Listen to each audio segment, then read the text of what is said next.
the COVID-19 began sweeping across the U.S. in April, New York City quickly became epicenter of the outbreak. We are dying. I feel like a sheep going to slaughter. Some 240 miles away in a quiet town in Maryland is Fort Detrick, where the U.S. government conducts experiments on dangerous pathogens, including close siblings of the novel coronavirus. As a military research base studying infectious diseases, its history has been enshrouded in much secrecy.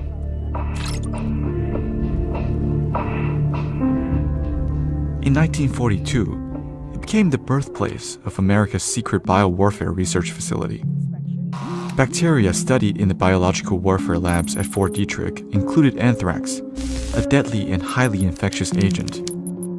During World War II, the U.S. government ordered 1 million anthrax bombs from the base.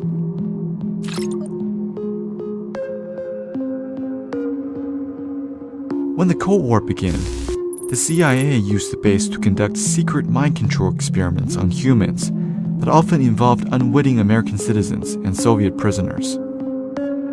Shielded behind national security, military scientists freely tested cruel and illegal procedures on human subjects while searching for truth serum, as well as other drugs used in assassinating foreign leaders. In the end, the project ended in abysmal failure and it was shut down by the U.S. government in the 1970s.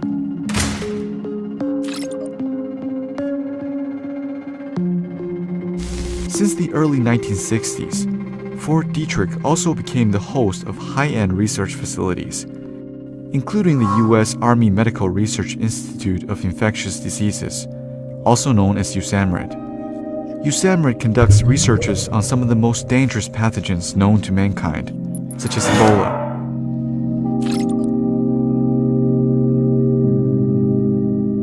In September 2001, letters laced with anthrax were mailed to U.S. government and media offices.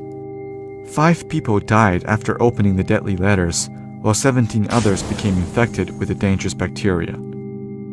The 2 main suspects were both former Fort Detrick researchers.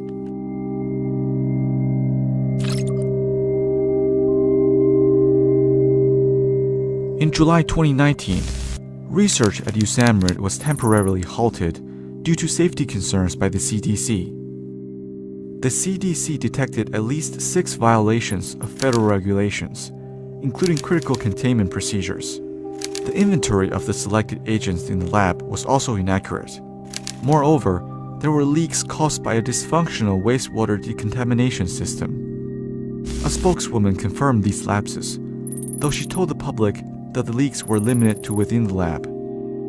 The most suspicious part of the CDC inspection report was its large redactions, leaving the involved agents in the 2 breaches a myth to the public. The CDC cited national security reasons for not releasing further details.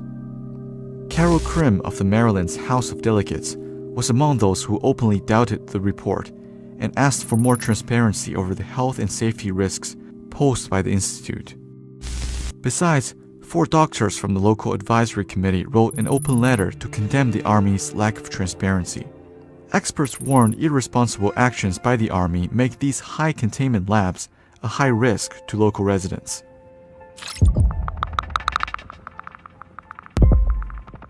By the end of March 2020, the CDC restored USAMRIID's labs to full capacity. Days before they were reopened, Fort Detrick had received a sample of SARS-CoV-2, the virus that causes COVID-19, from the CDC. The Army argued that since SARS-CoV-2 has not been added to the selected agents list, it does not fall under the same restrictions as other deadly pathogens. On April 6, the Department of Defense announced that Fort Detrick labs were performing COVID-19 vaccine tests on non-human primates.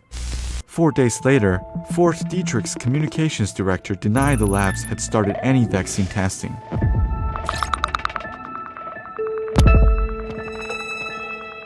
An official report shows the number of high-level biological labs in the U.S.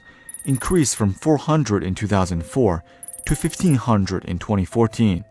Yet, there still lacks a coherent federal government standard for designing, operating, and maintaining these risky labs. the number of reported accidents also grew rapidly from just 16 in 2004 to 128 in 2008 and 269 in 2010. Besides the hundreds of biological labs in the country, the U.S. has built over 200 military biological laboratories in 25 foreign countries. To this day, over 170 of these labs continue to operate in the shadows in unknown locations around the world. As more revelations pointing to the chronic safety issues of these labs, the question becomes, should the world become an experimental playground of Washington's bioresearch adventures?